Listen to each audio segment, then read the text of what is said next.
সারা দিন সারা রাত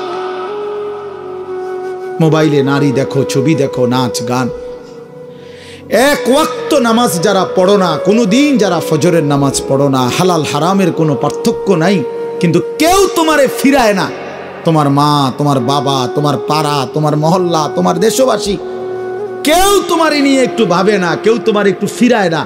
একটা বার বলে না যে এই বাবা তুই কোন রাস্তায় যাচ্ছিস, কিরে তুই মুসলমানের ঘরে জন্ম নিয়ে এত নষ্ট হয়ে যাচ্ছিস কেন?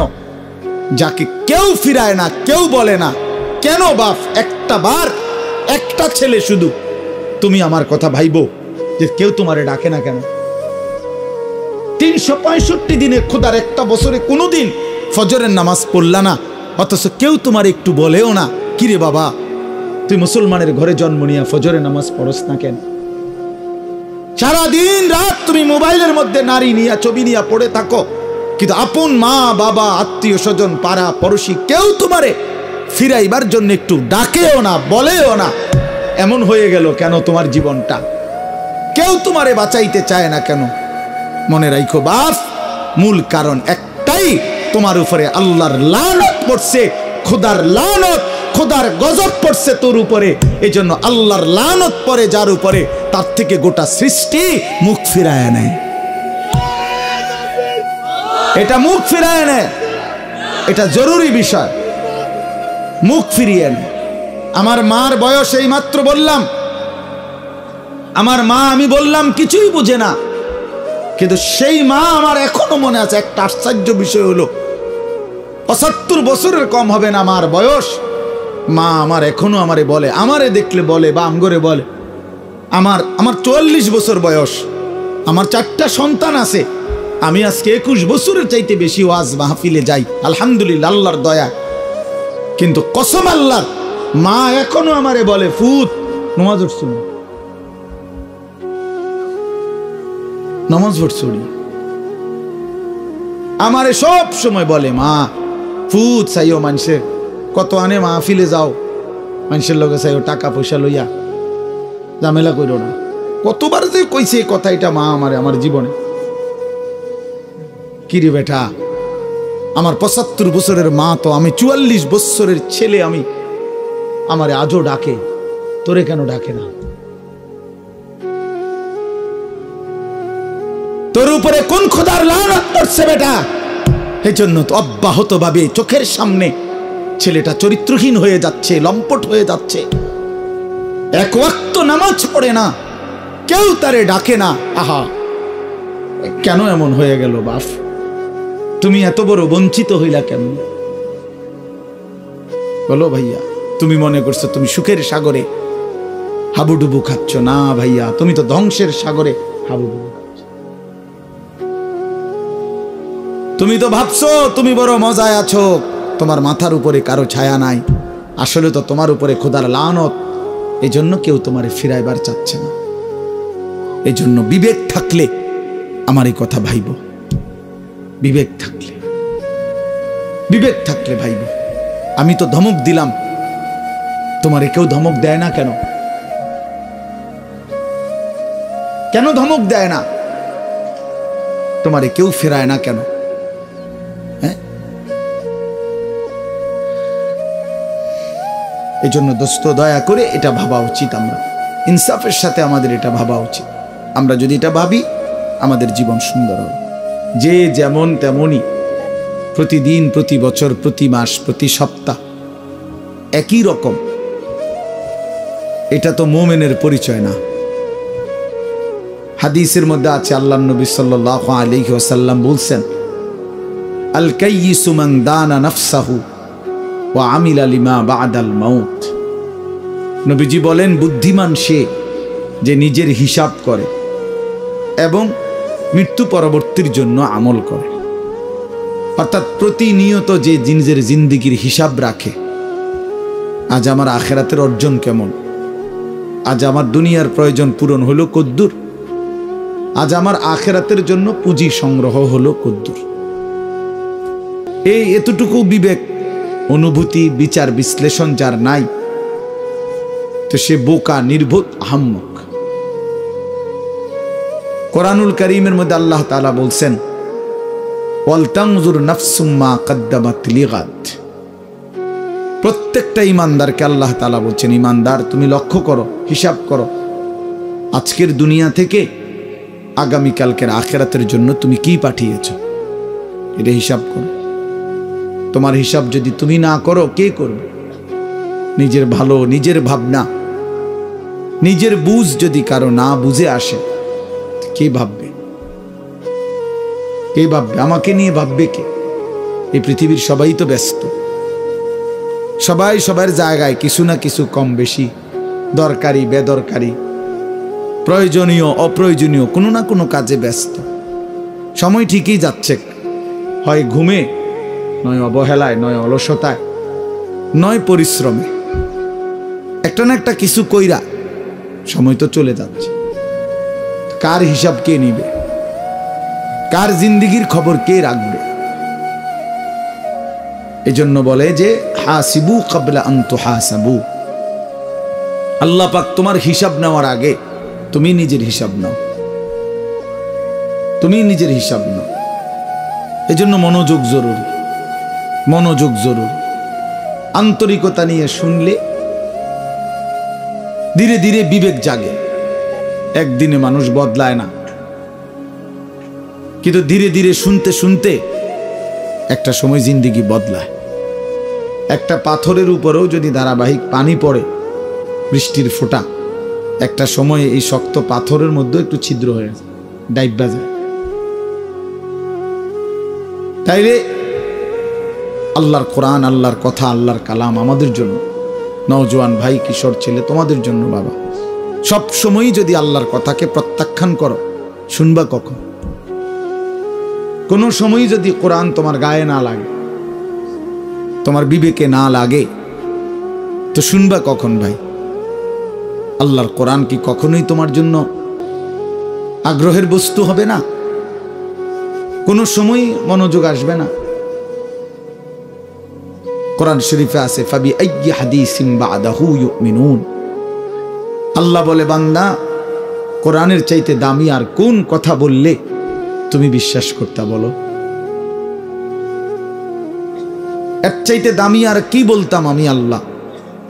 আমি আল্লাহ বলেছি, সর্বশ্রেষ্ঠ ফেরেশতা জিব্রাইলের মাধ্যমে পাঠিয়েছি, সর্বশ্রেষ্ঠ রাসূল আমার প্রিয় বন্ধুর কাছে পাঠিয়েছি।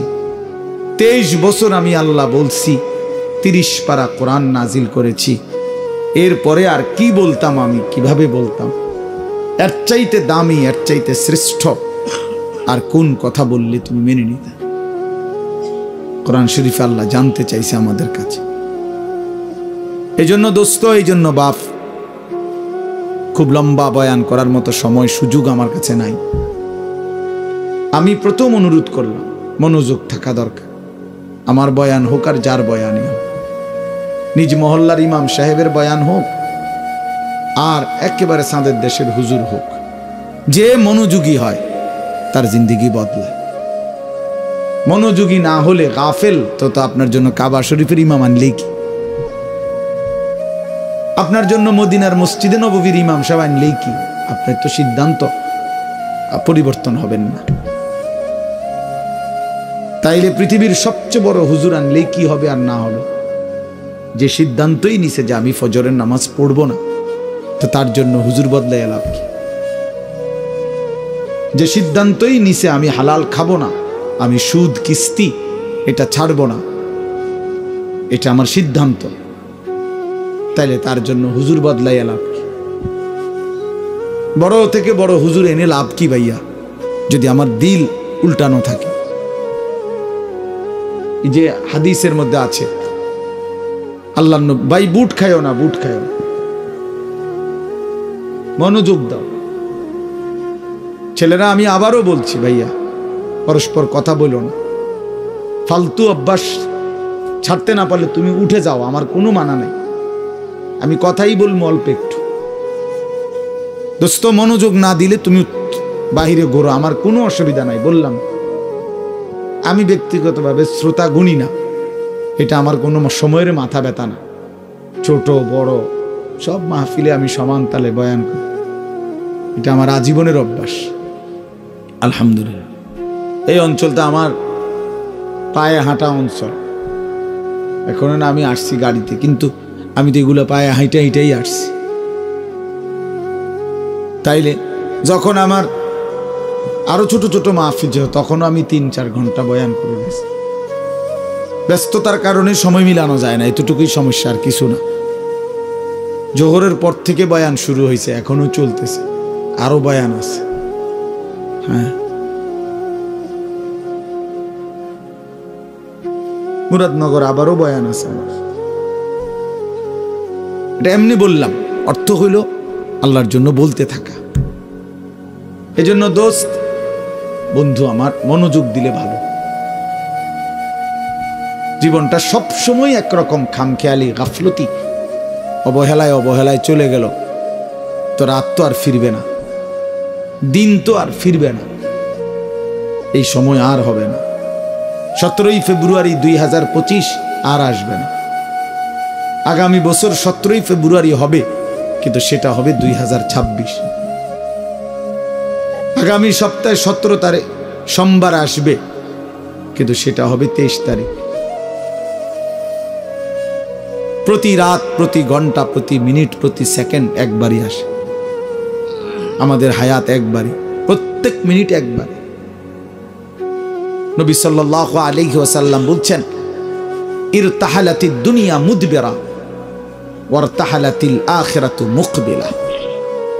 নবীজি বলেন, উম্মত শুনো, প্রতি সেকেন্ড, প্রতি মিনিট দুনিয়া তোমার পিছনে যাচ্ছে, প্রতি মিনিট আখিরাত তোমার সামনে আসতেছে। প্রতি ঘন্টা যায় তো আমার দুনিয়া যায়, প্রতি ঘন্টা যায় তো আমি আখিরাতের দিকে 1 ঘন্টা আগায় যাই, কবরের দিকেই 1 ঘন্টা আগায় যাচ্ছি, হাসরের দিকেই আমরা মূলত কি আগায় যাচ্ছি। এজন্য নবীজি বলছেন, অতএব বুদ্ধিমান হলে শোনো উম্মত, ফাকুনু আবনা আল আখিরা ওয়ালা তাকুনু আবনা আদ দুনিয়া। নবীজি বলছেন, অতএব তুমি আখিরাতের সন্তান হও, আখিরাতের পরিচয়ে পরিচিত হও, দুনিয়ার সন্তান হও না। শুধু ডাক্তার, শুধু ইঞ্জিনিয়ার, শুধু আইনজীবী, শুধু ব্যারিস্টার, শুধু পয়সাওয়ালা, শুধু ব্যবসায়ী, শুধু কৃষক, শুধু বিদেশি, শুধু প্রবাসী, এক মুসলমান হিসেবে এতটুকু পরিচয় নিয়েই তুমি যথেষ্ট হইও না।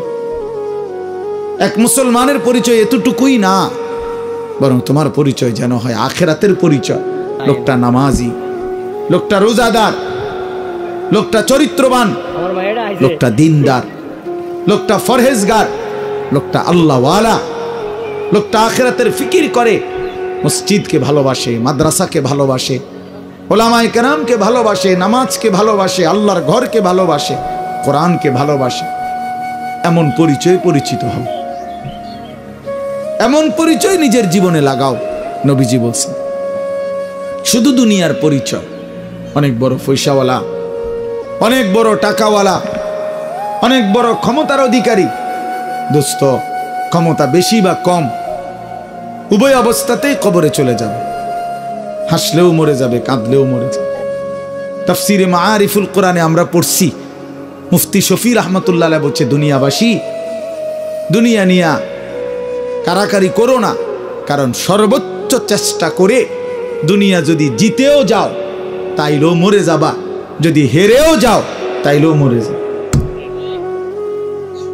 পৃথিবীর সর্বশ্রেষ্ঠ ধনী সেও মৃত্যুবরণ করবে, পৃথিবীর সর্বশ্রেষ্ঠ ফকির সেও মৃত্যুবরণ করবে, মরেই যাবে। প্রিয় বন্ধু, তোমরাও আমরাও হাসলেও মরে যাব, কাঁদলেও মরে যাব, সুখে থাকলেও মৃত্যু হবে, দুঃখে থাকলেও মৃত্যু হবে, অট্টালিকায় থাকলেও মরণ, কুড়ে ঘরে থাকলেও মরণ। অতএব যেই মৃত্যু আমাকে বরণ করতেই হবে, যেই কবর থেকে আমি আড়াল হওয়ার, পাশ কাটার কোনোই সুরত নাই, অতএব তার জন্য প্রস্তুতি নেওয়া, যেটার মুখোমুখি আমাকে হতেই হবে, তার জন্য প্রিপারেশন নেওয়া, এটাই বুদ্ধিমানের কাজ। আমার যেহেতু ডায়াবেটিস হয়েই গেছে, এখন আমার এই অবস্থায় শরীর স্বাভাবিক থাকবে কেমনে, এইটা নিয়েই ফিকির করা উচিত।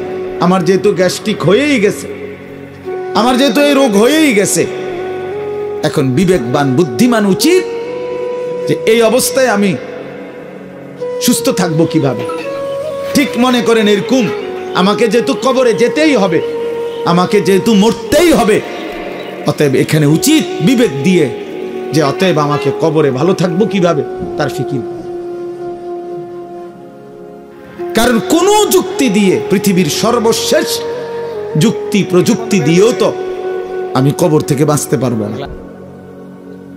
তাহলে যে সত্য আমাকে গ্রহণ করতেই হবে, যে অমোঘ বিধান আমাকে মেনে নিতেই হবে, তার জন্য প্রিয় ভাই নিজেকে প্রস্তুত করা, ভাবা, কল্পনা করা, এটাই বিবেকের দাবি, এটাই ইনসাফের দাবি। এই জন্য ছেলেদেরকে বললাম, বাবা কিশোর নওজোয়ান বয়সে তুমি ফিকির করো, তুমি সুস্থ সবল সামর্থ্যবান, শরীর স্বাস্থ্য জীবন যৌবন সব সুস্থ আছে, শক্তি আছে। এই সময়ে যদি কোনো ভাবনা না আসে তো বুড়াকালে কেমনে ভাববা? বয়সকালে তো ভাবনার সময় না। কোরআন শরীফে স্পষ্ট আছে, আমিনকুম মান ইউরাদ্দু ইলা আরদালিল উমর লিকাই লা ইয়ালামা মিন বাদি ইলমিন শাইআ। আল্লাহ বলেন, মানুষকে আমি পর্যায়ক্রমে ধীরে ধীরে, অনেক মানুষকে আমি এরকম নিষ্কর্মা বৃদ্ধ বানিয়ে দেই যে ফলে সে যে জিনিসগুলো ইতিপূর্বে জানতো একটা পর্যায়ে সে আর কিছুই জানে না, এখন আর কিছুই বলে না, কিছুই বুঝবে না। এই চাচা এখন আর কিছুই বুঝবে না, জিজ্ঞাসা করে দেখো, তার আর কোনো অনুভূতি নাই। তার কাছে এখন আর দুনিয়া বরাবর সবকিছু, হাসিও বরাবর, কান্নাও বরাবর, রাতও বরাবর, দিনও বরাবর, আনন্দও বরাবর, বেদনাও বরাবর। ওনার তো আর সেই ফিলিংসটাই নেই। আমার মারে দেখছি আমি, আজীবন মা কত নামাজ পড়তেন, তিলাওয়াত করতেন, তসবিহ পড়তেন, 500 দানার তসবিহ পড়তেন মা। আর মা এখন এত অসুস্থ হয়ে গেছে, বৃদ্ধ। নামাজের কথা কোনো 10 বার 20 বার বললে হ্যাঁ মানে বুঝে না, কি করবো এটা বুঝে না, অজু করতে কইলে মা বুঝে না। তাহলে আমি তো আমার মায়ের চোখে দেখা সাক্ষী, আমি তো মাকে দেখছি। মা আমার সেই সকাল থেকে রাত পর্যন্ত কত নামাজ পড়তেন, কত কোরআন তেলাওয়াত করতেন। আমার মায়ের সেই জিন্দিগি তো আমি দেখছি ভাইয়া। এই জন্য আমরা, এটাই সত্য, এটাই বাস্তবতা, আমাদেরকে যেতেই হবে। 3 অবস্থার যে কোনো একটা হবেই। হয় একদিন এই শক্ত সামর্থ্য শরীর দুর্বল অসুস্থ হয়ে যাবে, নয়তো বৃদ্ধ হয়ে যাবে, নয়তো তার আগেই কবরে পৌঁছে যাবে। প্রিয় বন্ধু, প্রিয় বাপ, আমাকে এটা বরণ করতেই হবে, আমাকে এটা বরণ করতেই হবে। এজন্য আমি অনুরোধ করছি, ওই দেখেন ওই ছেলে বারবার মোবাইল উঠাই আয়, মানে অসভ্য কিছু ছেলে আছে, অসভ্য, এমন গাদ্দার যে কারো কোনো কথা শুনবে।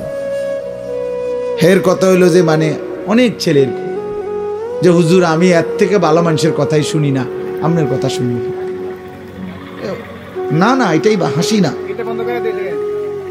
এটা কলিজা পাথর হওয়া। এমন গাদ্দার যে কোনোভাবেই আমি নিষেধ করলাম। ওই যে ওই আরেক অপদার্থ হাসে, এই দেখছেন, এই যে এখন নামাইলো, এই জিন্দিগি। হে নিজে নিজে হাসে মোবাইলের দিকে, মানে কাকে বলে, কেন বলে, কি জন, আমার এত কিছু, আমি এবং আমার মোবাইল। পৃথিবীতে এরপরে আর কিছু আছে বা নাই এটা আমার জানার বিষয়, শেষ। আমি এবং আমার একটা মোবাইল, এটাই রাত, এটাই দিন, এটাই হাসি, এটাই কান্না, এটাই আনন্দ, এটাই বেদনা, খালাস। মোবাইল দেখতে দেখতে ঘুমাচ্ছে, মোবাইল দেখতে দেখতে ঘুম থেকে উঠতেছে। রাত গভীর হয় মোবাইলে, ভোর আলোকিত হয় মোবাইলে। আহা প্রিয় নওজোয়ান, আল্লাহ পাক তাইলে আমাদেরকে জন্যই সৃষ্টি করছেন। মাত্র 15,000 টাকা 14,000 টাকা দামের একটা মোবাইলের কাছে হেরে গেলাম। এত সুন্দর জীবন, অনন্তকালের আখিরাত সব ত্যাগ করে দিলাম। কি বন্ধু, চিরস্থায়ী জান্নাত ছেড়ে দিলা, জাহান্নামের জন্য সিদ্ধান্ত নিয়েই নিলা।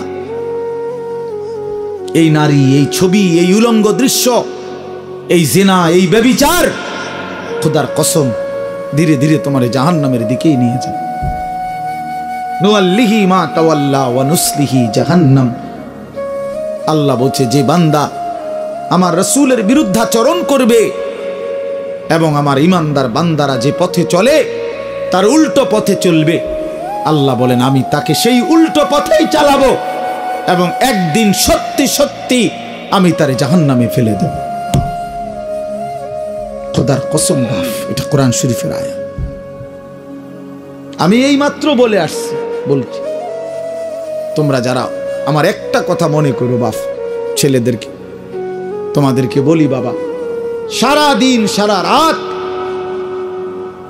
মোবাইলে নারী দেখো, ছবি দেখো, নাচ গান, এক ওয়াক্ত নামাজ যারা পড়ো না, কোনোদিন যারা ফজরের নামাজ পড়ো না, হালাল হারামের কোনো পার্থক্য নাই, কিন্তু কেউ তোমারে ফিরায় না। তোমার মা, তোমার বাবা, তোমার পাড়া, তোমার মহল্লা, তোমার দেশবাসী, কেউ তোমার নিয়ে একটু ভাবে না, কেউ তোমার একটু ফিরায় না। একটা বার বলে না যে এই বাবা তুই কোন রাস্তায় যাচ্ছিস, কিরে তুই মুসলমানের ঘরে জন্ম নিয়ে এত নষ্ট হয়ে যাচ্ছিস কেন?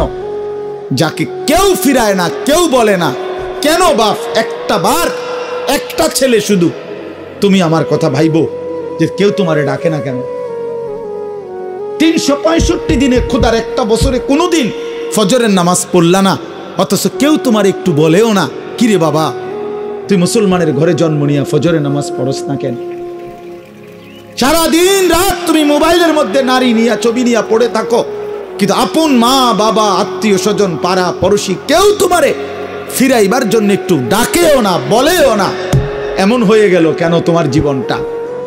কেউ তোমারে বাঁচাইতে চায় না কেন? মনে রাখো বাপ, মূল কারণ একটাই, তোমার উপরে আল্লাহর লানত পড়ছে, খোদার লানত, খোদার গজব পড়ছে তোর উপরে। এই জন্য আল্লাহর লানত পড়ে যার উপরে, তার থেকে গোটা সৃষ্টি মুখ ফিরায় নেয়। এটা মুখ ফিরায় নেয়, এটা জরুরি বিষয়, মুখ ফিরিয়ে নেয়। আমার মার বয়স এই মাত্র বললাম, আমার মা আমি বললাম কিছুই বুঝে না, কিন্তু সেই মা আমার এখনো মনে আছে। একটা আশ্চর্য বিষয় হলো 75 বছরের কম হবে না মার বয়স। মা আমার এখনো আমারে বলে, আমারে দেখলে বলে বা আমগরে বলে, আমার 44 বছর বয়স, আমার 4টা সন্তান আছে, আমি আজকে 21 বছরের চাইতে বেশি ওয়াজ মাহফিলে যাই আলহামদুলিল্লাহ আল্লাহর দয়া। কিন্তু কসম আল্লাহ, মা এখনো আমারে বলে ফুত নামাজ পড়ছো, নামাজ পড়ছো। আমারে সব সময় বলে মা ফুত চাইও, মানুষের কত আনে মাহফিলে যাও, মানুষের লগে চাইও টাকা পয়সা লইয়া, ঝামেলা করো না। কতবার যে কইছে এই কথা এটা মা আমারে, আমার জীবনে। কিরে বেটা, আমার 75 বছরের মা তো, আমি 44 বছরের ছেলে, আমি আমারে আজও ডাকে, তোরে কেন ডাকে না? তোর উপরে কোন খোদার লানত পড়ছে বেটা? এই জন্য তো অব্যাহত ভাবে চোখের সামনে ছেলেটা চরিত্রহীন হয়ে যাচ্ছে, লম্পট হয়ে যাচ্ছে, এক ওয়াক্ত নামাজ পড়ে না, কেউ তারে ডাকে না।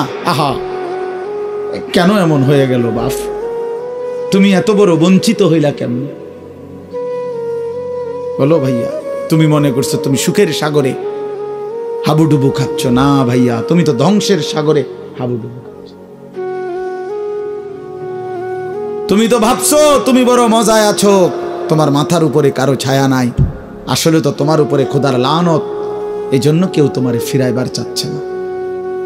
এই জন্য বিবেক থাকলে আমার এই কথা ভাইব, বিবেক থাকলে, বিবেক থাকলে ভাইব। আমি তো ধমক দিলাম, তোমারে কেউ ধমক দেয় না কেন? কেন ধমক দেয় না? তোমারে কেউ ফেরায় না কেন? হ্যাঁ, এই জন্য দোস্ত দয়া করে এটা ভাবা উচিত, আমরা ইনসাফের সাথে আমাদের এটা ভাবা উচিত। আমরা যদি এটা ভাবি, আমাদের জীবন সুন্দর হবে। এই কথাটাই আমি শুরু করছিলাম। আল কাইয়িসু মান দানা নাফসাহু, নবীজি বলছেন সে বুদ্ধিমান যে নিজের হিসাব করে, ও আমিলা লিমা বাদাল মাউত, এবং মৃত্যু পরবর্তীর জন্য আমল করে। সেভাবে আমি কে, আমারে কে বানাইলো, আমি আসলাম কোত্থেকে, কেন বানাইলো, আত্ম উপলব্ধি, নিজের বিবেক, নিজের জাগা। আসলে আমি কে, আমি মানুষ না জানোয়ার, এতটুকু বুঝ বুদ্ধি আকল দিমাগ যদি দোস্ত আমার না থাকে, তা আমি মানুষ হলাম কিভাবে, মুসলমান হলাম কিভাবে? মাসালুল লাযী ইয়াযকুরু রাব্বাহু ওয়াল্লাযী লা ইয়াযকুরু রাব্বাহু মাসালুল হাইয়্যি ওয়াল মাইয়্যিত। নবীজি বলছেন যে আল্লাহকে স্মরণ করে আর যে করে না, এই দুইজনের মধ্যে উদাহরণ হলো একজন জীবিত, একজন মৃত। নাফরমান মুর্দা, ইমানদার জীবিত। রাসূলুল্লাহ সাল্লাল্লাহু আলাইহি ওয়াসাল্লাম বলেছেন, ইন্নাল্লাযী লাইসা ফী জাওফিহি শাইউম মিনাল কুরআন কাল বাইতিল খারিব। প্রিয় বন্ধু শুনো, নবীজি সাল্লাল্লাহু আলাইহি ওয়াসাল্লাম বলছেন যে এই কলিজার ভিতরে আল্লাহর কোরআন নাই, কোরআন কিছু পরিমাণ কোরআন শরীফও নাই, 10টা সূরাও শুদ্ধ পড়তে জানে না, 10টা সূরাও মুখস্থ পারে না, আল্লাহর কালামের কিচ্ছুই জানে না।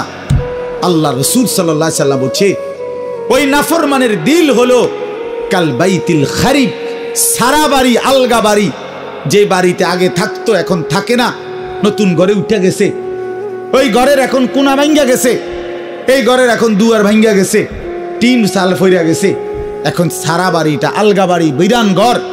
সেই ঘরে এখন কুত্তা থাকে, সেই ঘরে এখন বিড়াল থাকে, সেই ঘরে এখন সাপ বিচ্ছু থাকে, মানুষ থাকে না। খোদার কসম নবীজি বলছে যে কলিজার ভিতরে আল্লাহর কোরআন নাই, ওই কলিজার ভিতরে মানুষ থাকে না, কুত্তা থাকে, কুত্তা। এই কুত্তা থাকে, কুত্তা, কুত্তা থাকে ওই কলিজার ভিতরে, সাপ থাকে, বিচ্ছু থাকে, ওটাতে বিড়াল থাকে, ইন্দুর থাকে, কেচ্চা থাকে, মানুষ থাকে না। ওই কলিজার ভিতরে মানুষ থাকে না, বুঝছো ভাইয়া? কাজে তোমাদের যাদের জবানে আল্লাহর কোরআন নাই, তোমাদের যাদের দিলে মাওলার কোরআন নাই, তো তোমার এই ভেতরটা জন্তু জানোয়ারের ঘর, কুকুর বিড়ালের ঘর। আর চারো শোনো মিয়া, কোরআন শরীফে সূরা আরাফের মধ্যে আছে কোরআনের আয়াত, ওয়াত্তাবা হাওয়াহু ফামাসালুহু কামাসালিল কালব। সরাসরি কোরআনের আয়াত, সরাসরি কোরআন শরীফের আয়াত। আল্লাহ তাআলা বলছেন যে মনের ইচ্ছা মতো চলে, মনের চাহিদার অনুসরণ করে, আমার মনে যা চায়। কেন নামাজ পড়ো না? তোমার মন চাইছে দেখে। আর কি কারণ? তোমার মন চাইছে, তুমি পড়ো না কেন? সারাদিন নারী দেখো, ছবি দেখো, তোমার মন চাইছে, এই তো না, আর কি তো কিছু না। কেন পেশাব করে পায়খানার পরে ঢিলা কুলুক টয়লেট পেপার, পাক নাফাকের কোনো পার্থক্য বুঝো না কেন? কারণ তোমার মন চাইছে, মন চাইছে। রাতের বাইজা গেছে 3টা, তুমি ঘুমাও না। দিনের বাইজা গেছে 10টা, তুমি ঘুম থেকে ওঠো না, কারণ তোমার ইচ্ছা, তোমার মনে যা চাইছে তা। আল্লাহর কসম বাপ, আমার কথায় রাগ করো না। আল্লাহ তাআলা কোরআনে বলছে এরকম মনের ইচ্ছার যে অনুসরণ করে, মনের যা চায় তাই করে, আল্লাহ বলছে তার উদাহরণ হলো কামাসালিল কালব, কুত্তার মতো, কুত্তার মতো, কুত্তার মতো, কুত্তার মতো, কুত্তার মতো। এই নামাজি বেনামাজি বেহায়া, মনে রাখিস তোর জিন্দেগি কুত্তার জিন্দেগি। তোদের যাদের কপালে সেজদা নাই, তোমাদের জীবন কুত্তার জীবন, মনে রাখো। জীবন কামাসালিল কালব। কই হারুন, কই কও কামাসালিল কালব, কালব অর্থ কি কও? বলো, এরা তো সব আমার ছাত্র, হারুন, এই যে রবি, বলো। কামাসালিল কালব, কুকুরের মতো আল্লাহ বলছে কোরআন। এ তো কোনো ব্যাখ্যার কিছু নাই যে এক হুজুর কইছে এটা, আরেক হুজুর কইছে এটা, এরূপ কথা বোঝেন নাই আমনে। এটা ব্যাখ্যার কিছু আছে এখানে? এটা তো স্বাভাবিক বাংলা, সোজা বাংলা। কামাসালিল কালব, কুকুরের মতো। ওই জিন্দিগি কুত্তার জিন্দিগি, যে জিন্দিগি নাফরমানের জিন্দিগি, নাফরমানের জীবন। এজন্য দোস্ত রহম করো নিজের উপর। আমার চিৎকার চেঁচামেচির একটাই মাকসাদ, সারাটা বছর আমি চিল্লাই, এই এক কথার ফেরি করি, তুমি তোমারে কদর করো। আমার বাবা, আপনাদেরকে বলি, বাবারা যারা বয়স্ক আছেন, আপনি ইনসাফের সাথে বলেন, আপনি মুসলমান, 60 বছর ধরে আপনি মুসলমান, আপনি এখনো বিড়ি সিগারেট খান, আপনি ফিরবেন কখন? বলেন বাবা, 60 বছর ধরে এখনো আপনি চা দোকানে টেলিভিশনে নাচ গান না দেখলে আপনার রাতের ঘুম হয় না। আস্তাগফিরুল্লাহ, এত বছরেও আপনার নাফরমানি ছাড়ার সময় হয় নাই? 60 বছর বয়সেও মুসলমান গালি দেয়, 60 বছর বয়সেও মুসলমান কিস্তি নেয়, 60 বছর বয়সেও মুসলমান সুদ খায়, 60 বছর বয়সেও মুসলমান টেলিভিশনে নাচ গান নর্তকীর ছবি দেখে। ছি ছি ছি ছি, এত নির্লজ্জ, এত বেহায়া ইমানদার বুড়া মানুষ হইতে পারে না। এত বেহায়া কোনো ইমানদার বুড়া হইতে পারে না বেটা। এটা বুঝা উচিত, এটা ভাবা উচিত। আলাম ইয়ানি লিল্লাযীনা আমানু আন তাখশা কুলুবুহুম লিযিকরিল্লাহ। আল্লাহ বলছে, মুমিন, আমি আল্লাহর ভয়ে তোমার মনটা নরম হওয়ার সময় আজও হয়নি? আমারে ডাকবা না তাইলে? আলাম ইয়ানি লিল্লাযীনা আমানু আন তাখশা কুলুবুহুম লিযিকরিল্লাহ ওয়া মা নাযালা মিনাল হক। রব্বে কারীম বলে, বান্দা, আমার শরণ, আমার জিকির, আমার বন্দিগি, আমার কোরআন পড়বার জন্য তোমার মনটা নরম হওয়ার সময় আজও কি হয়নি? আল্লাহ যেন ডাক দিয়ে বলছে, যুবক, 365 দিন তো হয়ে গেল, একটা বছর চলে গেল, বান্দা কোনদিন ফজরের নামাজ পড়লা না, তাহলে কি বান্দা আর কোনদিন পড়বা না? এই ফয়সালা দিয়ে ফেললা। 30 বছর ধরে সুদ খাও বান্দা, তাহলে কি এই সিদ্ধান্তই নিলা আর কোনদিন ছাড়বা না? 20 বছর ধরে দাড়ি কাটতেছ, তাহলে কি এই ফয়সালাই নিলা যে আর কোনদিন দাড়ি রাখবা না? 20 বছর ধরে ঘরে রঙিন টেলিভিশন চলে, প্রতিদিন নাচ গান নর্তকীর ছবি, তাহলে কি মোমেন ফ্যামিলির জন্য এটাই সিদ্ধান্ত নিয়েছো যে আমি আমার পরিবারকে আল্লাহর নাফরমানির উপরেই রেখে যাব? এটা কি নাফরমানি না? কথা বলেন না? তাইলে আর কোনোদিন কি ফিরবা না? আল্লাহ জানতে চাইছে, আল্লাহ জানতে চাইছে, বান্দা সময় কি আজও হয়নি? আমারে কি ডাকবা না? আমি কি একটা সেজদা পাবো না? আল্লাহ বলেছেন, আমি তো দুনিয়া বাদ দিতে বলি নাই। ওয়ালা তানসা নাসীবাকা মিনাদ দুনিয়া, দুনিয়া ভুলে যেও না। স্ত্রী তো আমি দিয়েছি, সন্তান তো আমি দিয়েছি, এই জীবনে যা উপার্জন করছো তো আমি দিয়েছি। ওয়াফিস সামাই রিজকুকুম ওয়া মা তুআদুন। আল্লাহ বলেন, আসমানে তোমাদের রিজিক, জমিনে না। কোথায়? ওয়াফিস সামাই রিজকুকুম, তোমাদের রিজিক আসমানে। মা উরিদু মিনহুম মির রিজকিন ওয়া মা উরিদু আন ইউতঈমুন। আল্লাহ বলে, বান্দা, আমি তোমাদের কারো কাছ থেকে কোনো রিজিক চাই না, তোমরা কেউ আমাকে খাওয়াইতে হবে আমি এটাও চাই না। ইন্নাল্লাহা হুয়ার রাজ্জাকু যুল কুওয়াতিল মাতিন। নিশ্চয়ই আল্লাহই হচ্ছেন সুবিশাল ক্ষমতার অধিকারী, রিজিক দাতা। কায়নাতকে তো আমি খাওয়াই, আমারে তো কেউ খাওয়াইতে হয় না। সবার আশ্রয় তো আমি দেই, আমারে তো কেউ আশ্রয় দিতে হয় না, আমি তো সব করি। ওয়া ইন আমসাসকাল্লাহু বিদুররিন ফালা কাশিফা লাহু ইল্লা হু। আল্লাহ বলে, বলো না বান্দা, আমি যদি কাউকে মুসিবতে ফেলি, তাইলে সেই মুসিবত থেকে উদ্ধারকারী আমি ছাড়া আছে কে? কে আছে? কে বলে না বাপ? কে? ফালা কাশিফা লাহু ইল্লাহু, আমি ছাড়া উদ্ধারকারী কেউ নাই, কেউ নাই।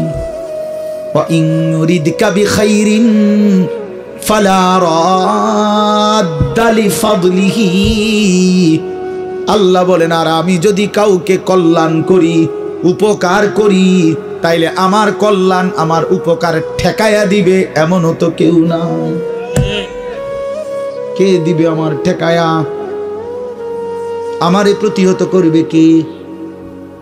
ওয়া ইন মিন শাইইন ইল্লা ইনদানা খাযাইনুহু ওয়া মা নুনাজ্জিলুহু ইল্লা বিকদারিন মা'লুম।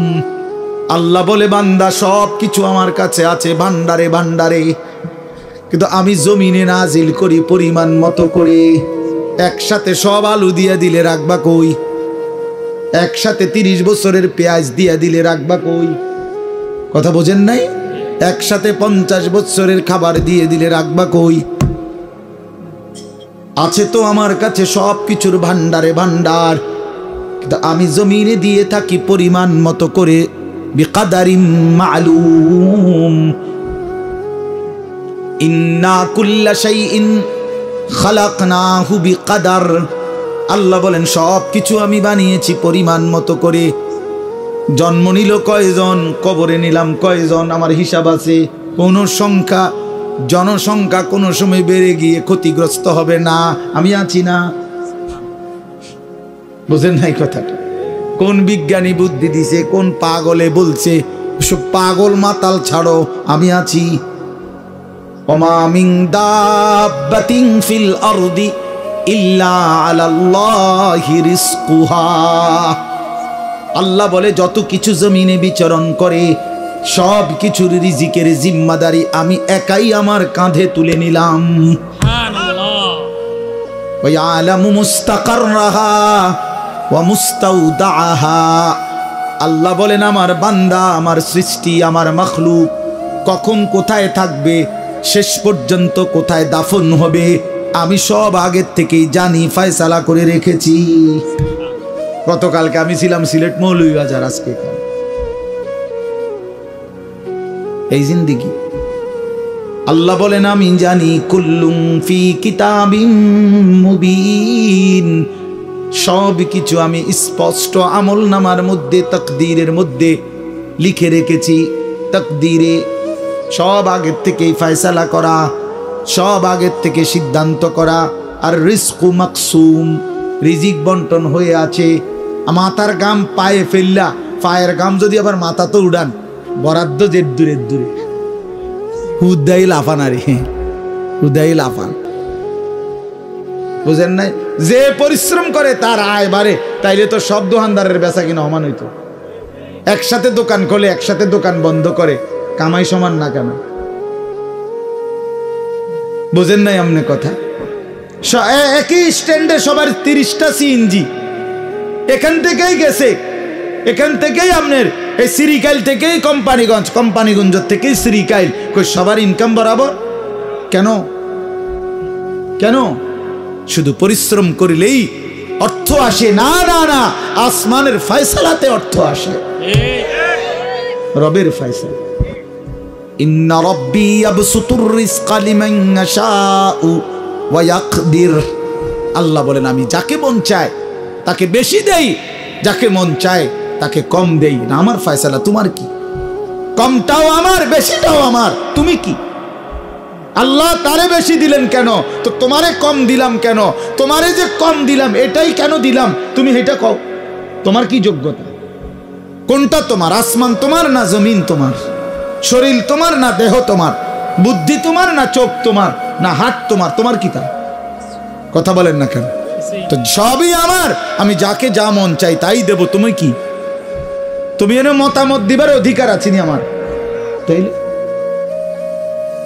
এই জন্য বাপ, বন্ধু আমার, দোস্ত আমার, সাথী আমার, সবাই রে বলি ভাইয়া জিন্দেগির হিসাব করেন। এটাই আমার মূল বক্তব্য। আর একটু নড়ে চড়ে ঘুরে দাঁড়ান। ছেলেরা, বাপ ফিরে আসো তুমি আল্লাহর দিকে, কোরআনের দিকে, নামাজের দিকে, সেজদার দিকে। এই কপাল পৃথিবীর কোনো কামাইতে লাগে না। খেয়াল করে দেখে, উপার্জনের পৃথিবীতে মানুষ দেশে থাকুক আর বিদেশ থাকুক, চাকরি করুক আর ব্যবসায়ী করুক, ক্ষেত খামারে কাম করুক আর দিন মজুরি করুক, মাড়ি কাটুক আর যাই করুক, কপাল কোনো কামে লাগায় না। বুঝো না হিসাবটা? কপাল কি লাগায় না? কোনো কাজে লাগায় না। কপাল শুধুই সেজদার জন্য, কপাল শুধুই সেজদার জন্য, শুধুই সেজদার জন্য। মাস, সেই মাসের নাম রমজান মাস। এই কারণে রমজান এত দামি। রমজানের আমার শায়েখ আল্লামা মুফতি মুশতাকুন নবী সাহেব বলে, রমজানের প্রতি ঘন্টা, মিনিট, সেকেন্ড, এক একটা মুহূর্ত যেন হীরা মণি মুক্তার মতো, হীরা মণি মুক্তার মতো। আল্লাহ তাআলা এমন ভাবে এটাকে, যেমন এই প্যান্ডেলটা আপনারা আলাদাভাবে সুন্দর করে চারদিকে কি চমৎকার করে সাজাইছেন, চারিদিকে এটাকে সুন্দর করে একটা সাজানো প্যান্ডেল। রমজানকে যেন আল্লাহ তাআলা এভাবে সাজাইছেন। আল্লাহ নিজের হাতে রমজান সাজাইছেন। আল্লাহ বলে, বান্দা শোনো আমি রমজানকে কেমনে সাজাইলাম। 1, পুরা মাস রোজা। 2, প্রতিদিন ইফতার। 3, প্রতিদিন সাহারি। 4, প্রতিদিন 20 রাকাত তারাবি। 5, শেষ দশকে এতেকাফ। 6, শেষ দশকের বেজর রাত্রিতে শবে কদর। এরপরে 7, একটা নফল একটা ফরজের সমান। 8, একটা ফরজ 70টা ফরজের সমান। 9, প্রথম দশক রহমত। 10, মাঝখানের দশক মাগফিরাত। 11, শেষ দশক জাহান্নাম থেকে মুক্তি। আল্লাহ বলেন, জান্নাতের দরজা খুলে দিলাম, জাহান্নামের দরজা বন্ধ করে দিলাম, সমস্ত শয়তানগুলোকে শেকলে বন্দী করে দিলাম, চারিদিক দিয়া গোলাইয়া সব গুছাইয়া বান্দা রাস্তা কেবল একটাই খোলা, দরজা কেবল একটাই খোলা। পুরা রমজান রাতে আসো, দিনে আসো, দুপুরে আসো, শুধু আমার গোলামি করবা, গুনাহ ছেড়ে দিবা, আর একটা দরজা দিয়েই সবাই ঢুকবা, শুধুই জান্নাত, শুধুই জান্নাত, শুধুই জান্নাত, শুধুই জান্নাত। কারণ দরজা তো খোলা একটাই, জান্নাতের দরজা, জাহান্নামের দরজা বন্ধ। এই মাসে আমি কোনো দিকে দেব না, শুধু জান্নাত দেব, শুধু জান্নাত, শুধু জান্নাত। এজন্য বাপ মহান আল্লাহ পাক রব্বুল আলামিন বলছেন, রমজান আমি কোরআন নাজিলের মাস। আমার শায়েখ বলে, আল্লামা মুফতি মুশতাকুন নবী সাহেব বড় সুন্দর বলছে হুজুরে, যে শুনেন আল্লাহ তাআলা রমজানকে বলছেন কোরআন নাজিলের মাস, এজন্য দামি বানাই দিছেন রমজান। একটাবার চিন্তা করে দেখেন, প্রত্যেক রমজানে কোরআন নাজিল হয় না। রমজান নির্দিষ্ট একটি রমজানে না কোরআন নাজিল হয়েছে, কথা বুঝছেন না? কিন্তু ওই এক মাসে কোরআন নাজিল হয়েছে দেখা আল্লাহর এই জমিনে যতবার এই মাস ঘুরে ঘুরে আসতেছে 1450 বছর ধরে, প্রত্যেকবারই এই মাস দামি হয়ে যাচ্ছে। একটি রাতে শবে কদর কোরআন নাজিল হয়েছে, ফলে যতবার এই রাতটা ঘুরে ঘুরে আসে প্রত্যেক বছরই এই রাত দামি হয়ে যাচ্ছে। অতএব কোরআনুল কারীম এক রাত্রিতে নাজিল হইছে, এজন্য প্রত্যেকবারই ওই রাত্রি দামি। একটি মাসে নাজিল হইছে, এজন্য প্রত্যেক বছর ওই মাসটা দামি। এজন্য যে ইমানদার কোরআনকে বুকে আগলায় নিছে, কোরআনকে নিজের জীবনে গ্রহণ করে নিছে, রমজানকে আপন করে নিছে, খোদার কসম রব্বে কারীম তাকেও সারা বছর সারা জিন্দেগি দামি বানায় দিছে, দামি বানায় দিছে। এজন্য রমজান মাসের নাম কি? রমজান। রমজান উচ্চারণ করেছেন যিনি এই মাসের নাম, তিনি রহমান, আর তিনি নাজিল করেছেন কোরআন। এটা গ্রহণ করেছে যে সে হলো মুসলমান। দিয়েছেন যিনি, তিনি রহমান। যিনি দিয়েছেন তিনি রহমান। মাসের নাম রমজান, নাজিল করলেন কোরআন, গ্রহণ করলো মুসলমান।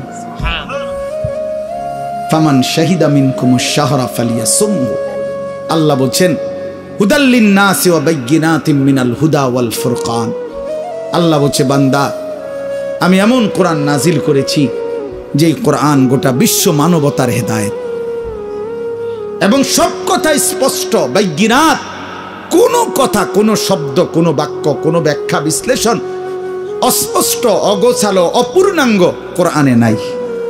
সব স্পষ্ট, রাত দিন 24 ঘন্টা। ওয়াল ফুরকান, এবং কোরআনই হচ্ছে, এই শেষ কথাটা মনোযোগ দিয়ে শোনো ভাইয়া, আল্লাহ তাআলা বলছে কোরআন হচ্ছে ফুরকান, সত্য মিথ্যা, ন্যায় অন্যায়, উচিত অনুচিত, হালাল হারাম, জায়েজ না জায়েজ, করণীয় বর্জনীয়র মধ্যে পার্থক্যকারী আল্লাহর কোরআন। এজন্য ভাইয়া বাপ বিশ্বাস করেন, ছেলেরা বাপ তোমাদেরকে বলি ভাইয়া, আল্লাহর কোরআনের জ্ঞান যার নাই, কোরআন যার বুকে নাই, কোরআন যার হাতে নাই, কোরআন যার জবানে নাই, কোরআন যার জিন্দেগিতে নাই, কোরআন যে গ্রহণ করে নাই, আল্লাহর কসম, রব্বে কাবার কসম, সে হালাল হারাম, বৈধ অবৈধ, ন্যায় অন্যায় সে বুঝতে পারে নাই, খুঁজে পায় নাই, তালাশ করে পায় নাই। এজন্য কোরআনবিহীন কোনো মানুষ সভ্য হইতে পারে না। কোরআনবিহীন কোনো মানুষ বাংলা বই ন্যায় অন্যায় শিখায় না, অঙ্ক বই ন্যায় অন্যায় শিখায় না, ইংরেজি বই ন্যায় অন্যায় শিখায় না, পদার্থবিজ্ঞান জীববিজ্ঞান ন্যায় অন্যায় শিখায় না, রসায়ন বিজ্ঞান ন্যায় অন্যায় শিখায় না, উচ্চতর গণিত ন্যায় অন্যায় শিখায় না, ডাক্তারি বই ন্যায় অন্যায় শিখায় না, আইনের বই ন্যায় অন্যায় শিখায় না। শুধু আল্লাহর কোরআন ন্যায় এবং অন্যায়, হালাল এবং হারাম, উচিত এবং অনুচিত, বৈধ এবং অবৈধ এটা শিখায়। অতএব কোরআন বঞ্চিত তো সে হালাল হারাম থেকেই বঞ্চিত।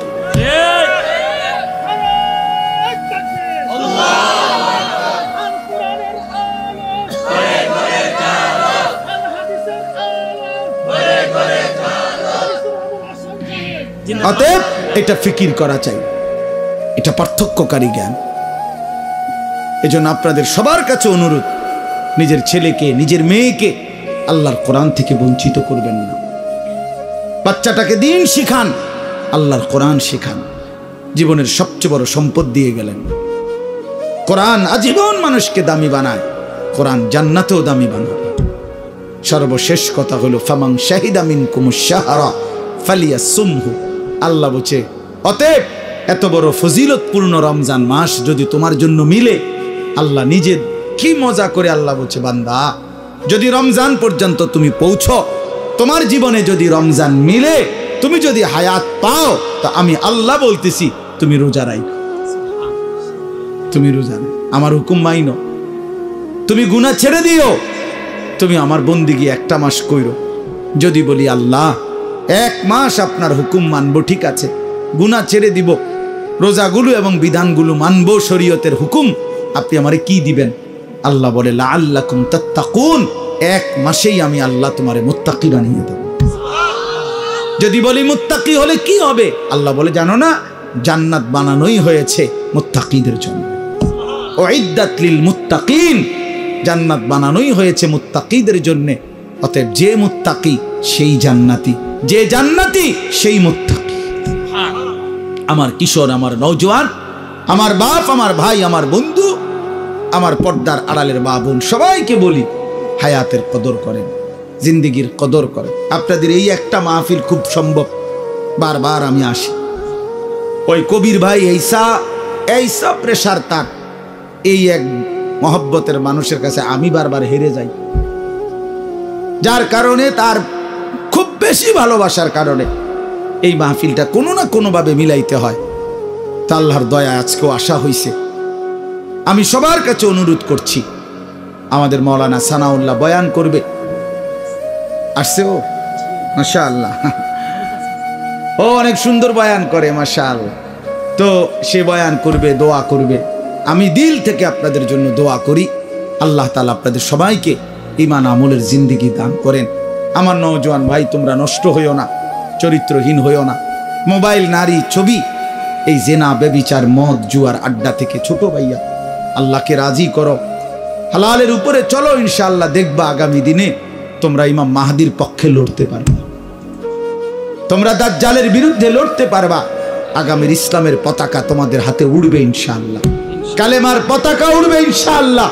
অতএব নওজোয়ান, হাল ছাইরো না, চরিত্রহীন হইও না, আল্লাহকে রাজি করো, সেজদা করো, ইনশাআল্লাহ গোটা দেশ গোটা মহল্লাবাসী তোমারে মহব্বত করবে, রব্বে কারীমও তোমাকে আদর করবে। আল্লাহ আমাদের ছেলেদেরকে মাফ করে দেন, কবুল করেন। আজকের এই সুন্দর মাহফিল আল্লাহ বরকত দেন। কেউ উঠাউঠি করেন না, দয়া করে সুন্দর করে বসে এরপরে দোয়া মুনাজাত করে এরপরে যাবেন। আল্লাহ তাআলা সবাইকে তৌফিক দান করেন, কবুল করেন। আমিন। সুবহানাল্লাহ।